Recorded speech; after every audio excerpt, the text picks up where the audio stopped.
2 Samuel pasal 1 ayat 1-16. Daud menerima kabar kematian Saul.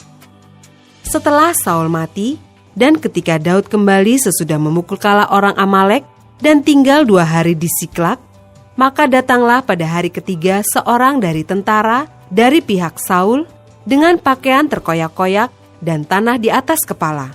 Ketika ia sampai kepada Daud, sujudlah ia ke tanah dan menyembah. Bertanyalah Daud kepadanya, "Dari manakah engkau?" Jawabnya kepadanya, "Aku lolos dari tentara Israel." Bertanyalah pula Daud kepadanya, "Apakah yang terjadi? Coba ceritakan kepadaku." Jawabnya, "Rakyat telah melarikan diri dari pertempuran.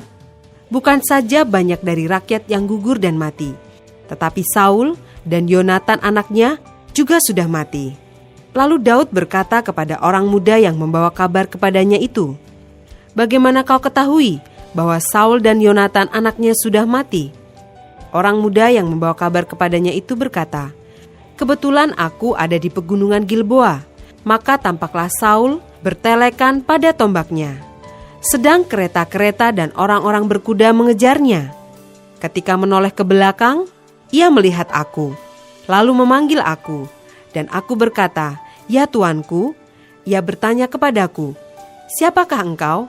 Jawabku kepadanya, "Aku seorang Amalek." Lalu katanya kepadaku, "Datanglah kemari dan bunuhlah aku, sebab kekejangan telah menyerang aku, tetapi aku masih bernyawa."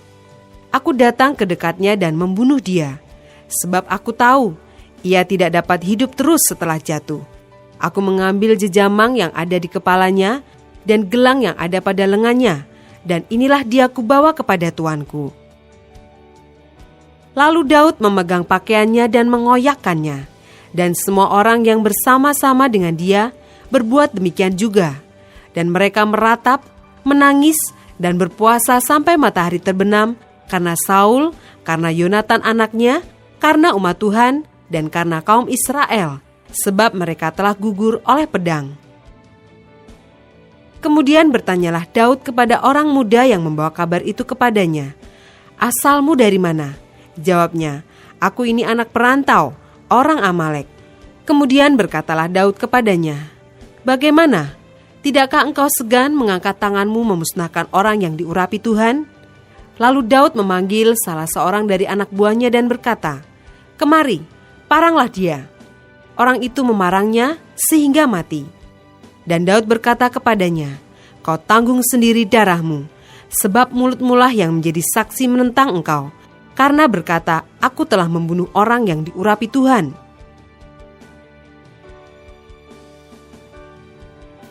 Ayat 17-27. Ratapan Daud karena Saul dan Yonatan. Daud menyanyikan nyanyian ratapan ini karena Saul dan Yonatan anaknya, dan ia memberi perintah untuk mengajarkan nyanyian ini kepada Bani Yehuda. Itu ada tertulis dalam kitab orang jujur. "Kepermainanmu, hai Israel, mati terbunuh di bukit-bukitmu. Betapa gugur para pahlawan. Janganlah kabarkan itu di Gad. Janganlah beritakan itu di lorong-lorong Askelon, supaya jangan bersuka cita anak-anak perempuan orang Filistin, supaya jangan beria-ria anak-anak perempuan orang-orang yang tidak bersunat.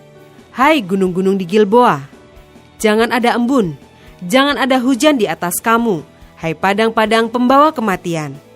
Sebab di sanalah perisai para pahlawan dilumuri, perisai Saul yang tidak diurapi dengan minyak. Tanpa darah orang-orang yang mati terbunuh, dan tanpa lemak para pahlawan panah Yonatan tidak pernah berpaling pulang. Dan pedang Saul tidak kembali dengan hampa. Saul dan Yonatan, orang-orang yang dicintai dan yang ramah, dalam hidup dan matinya tidak terpisah. Mereka lebih cepat dari burung rajawali, mereka lebih kuat dari singa.